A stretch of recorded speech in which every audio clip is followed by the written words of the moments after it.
누가복음 15에서 16장. 누가복음 15장.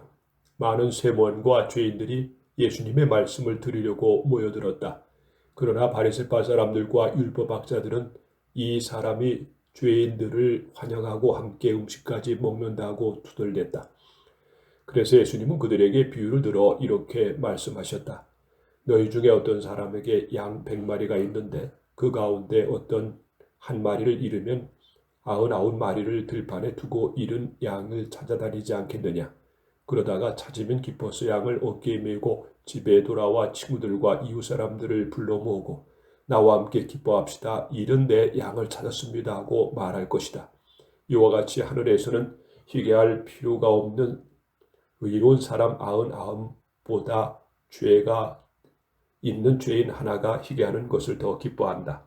또 어떤 여자에게 10드라마가 있는데 그 중에 하나를 잃으면 등불을 켜가지고 집 안에 쓸며 그것을 열심히 찾지 않겠느냐. 그러다가 찾으면 친구들과 이웃 사람들을 불러 모으고 나와 함께 기뻐합시다. 잃은 드라크마를 찾았습니다 하고 말할 것이다. 이와 같이 죄인 하나가 희귀하면 하나님의 천사들이 기뻐한다. 예수님은 다시 말씀하셨다. 어떤 사람에게 두 아들이 있었다. 그런데 작은 아들이 아버지 제 몫으로 돌아올 제사를 주십시오 하고 말하였다. 그래서 아버지는 제사를 갈라 두 아들에게 나누어 주었다. 며칠 후 작은 아들은 자기 제사를 다 정리하여 먼 나라로 가서 방탕한 생활을 하다가 제사를 모두 날려버렸다. 가진 것은 다 써버리고 그 나라에 심한 흉년까지 들어 비로소 굶주리게 되자 그는 하는 수 없이 그 나라의 어떤 시민에게 가서 몸부쳐 살게 되었는데 주인이 그를 보고 보내 돼지를 치게 하였다. 그는 너무도 배가 고파 돼지가 먹는 주업나무 열매를 배로 채우려 했지만 그것마저 주는 사람이 없었다. 그제서야 그는 제정신이 들어 말하였다. 내 아버지 집에는 양식이 풍부하여 많은 일꾼들이 먹고도 남는데 나는 여기서 굶어 죽는구나. 그렇다. 아버지에게 가서 이렇게 말씀드려야지. 아버지, 제가 하늘과 아버지께 죄를 지어 이제 아버지의 아들이라고 할 자격도 없습니다. 다만 저를 일꾼의 하나로 써주십시오. 그러고서 그는 일어나 아버지에게 갔다. 그러나 아버지는 그가 멀리서 오고 있는 것을 보고 측은한 마음이 들어 달려가서 아들을 얼싸안고 입을 맞추었다.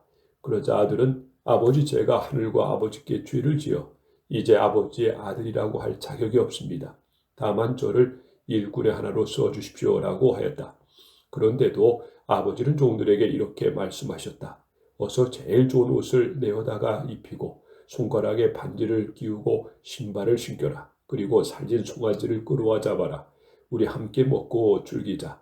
나의 이 아들은 죽었다가 다시 살아났고 잃었다가 다시 찾았다. 그러자 그들은 즐기기 시작했다.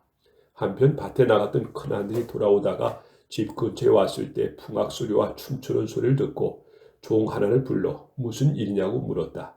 이때 그 종은 당신의 동생이 돌아왔습니다. 그래서 주인께서는 건강한 모습으로 돌아온 그를 다시 맞아들이게 되었다고 살진 송아지를 잡았습니다 하고 대답하였다. 그러자 그는 화를 내며 집에 들어가려고 하지 않았다. 그의 아버지가 나와서 사정했으나 그는 아버지에게 이렇게 말하였다. 제가 오랫동안 아버지를 섬겨왔고 아버지의 명령을 어긴 일이 없는데도 제게는 친구들과 함께 즐기라고 염소새끼 한 마리도 주신 일이 없습니다.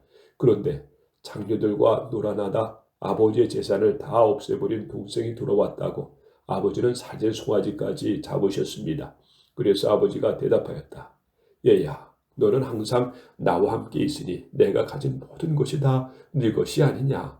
그러나 네 동생은 죽었다가 다시 살아났고 잃었다가 다시 찾았으므로 우리가 즐거워하고 기뻐하는 것이 마땅하다.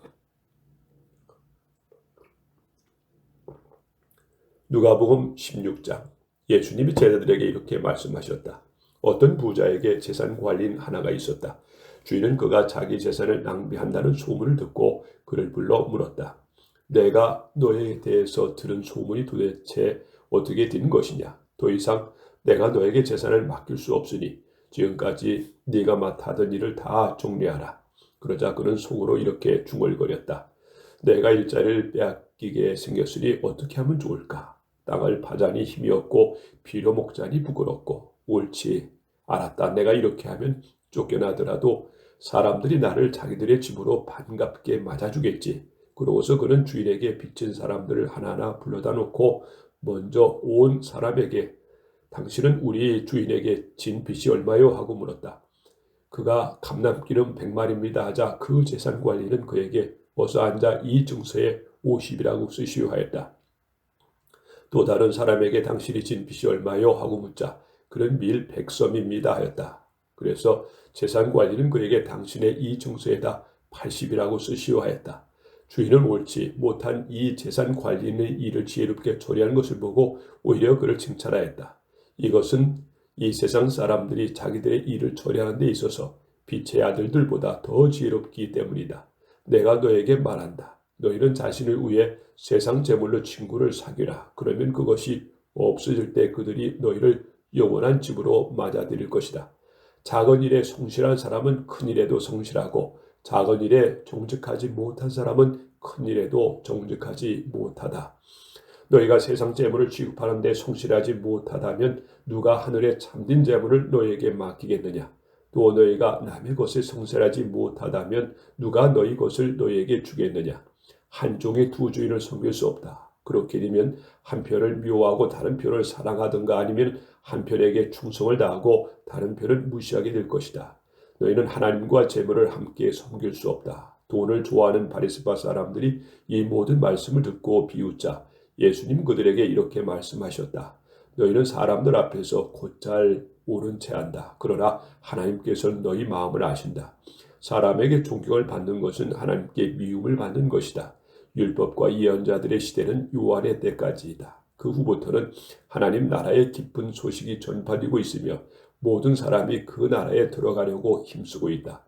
그러나 율법의 작은 점 하나가 떨어져 나가는 것보다 하늘과 땅이 없어지는 것이 더 쉬울 것이다. 누구든지 자기 아내와 이혼하곤 다른 여자와 결혼한 사람은 간음하는 자이며 이혼한 여자와 결혼한 사람도 간음하는 자이다.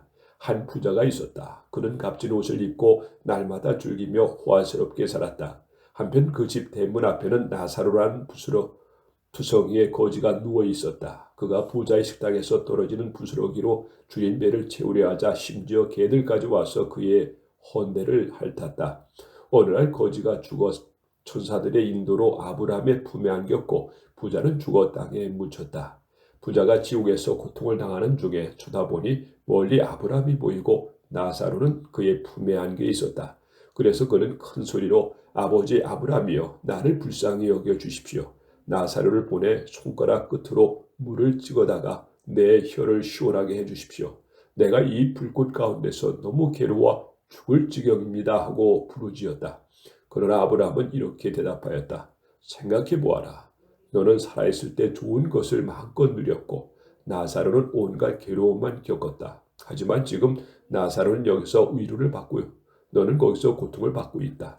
이뿐 아니라 우리와 너희 사이에 큰 구렁이 가로놓여 있어서 여기서 너희에게 건너가고 싶은 사람도 건너갈 수 없고 거기서도 우리에게 건너올 수 없도록 되어 있다. 그러자 부자는 제발 부탁입니다. 그렇다면 나사로를 내 아버지 집에 보내주십시오. 내 형제가 5인데 나사로를 보내 그들에게 경고하여 내 형제들만이라도 이 고통받는 곳에 오지 않게 해주십시오 하고 애원하였다. 그러나 아브라함은 그들에게 모세와 예언자들이 있으니 그들의 말을 들으면 될 것이다 하고 말하였다. 그때 부자가 아버지 아브라함이여 그렇지 않습니다. 죽었다가 살아난 사람이 가면 그들이 회개할 것입니다 하였으나 아브라함은 그들이 모세와 예언자들의 말을 듣지 않으면 비록 죽은 사람이 다시 살아난다고 해도 그들이 믿지 않을 것이다 하고 말하였다.